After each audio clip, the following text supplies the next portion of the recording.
আগামী ৯ জুন সোমবার যুক্তরাজ্য যাচ্ছেন প্রধান উপদেষ্টা ডক্টর মোহাম্মদ ইউনূস। সফরে দেশটির প্রধানমন্ত্রী কিয়ের স্টারমারের সাথে দ্বিপাক্ষিক বৈঠক হবে।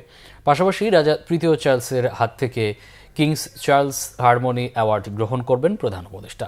এছাড়াও যুক্তরাজ্যের পলিটিক্যাল থিঙ্ক ট্যাঙ্কদের সাথে বৈঠক হবে। তবে বাংলাদেশের কোনো রাজনৈতিক দলের সাথে আলোচনা হবে না এই সফরে।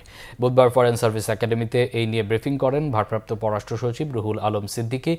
তিনি জানান, বাণিজ্যে জিএসপি সুবিধা পেতে প্রধান উপদেষ্টার যুক্তরাজ্য সফরকে বিশেষ গুরুত্ব দেওয়া হচ্ছে।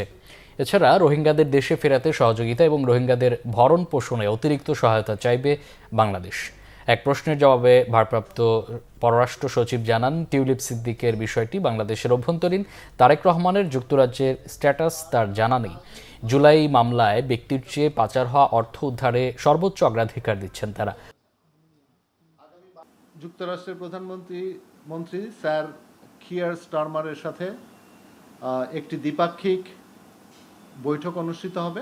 ইউকে থেকে আমরা যাতে এই জিএসপি প্লাস ফ্যাসিলিটির চেয়েও বিয়ন্ড কিছু পাই, সেই জন্যই সফরটা অত্যন্ত গুরুত্বপূর্ণ।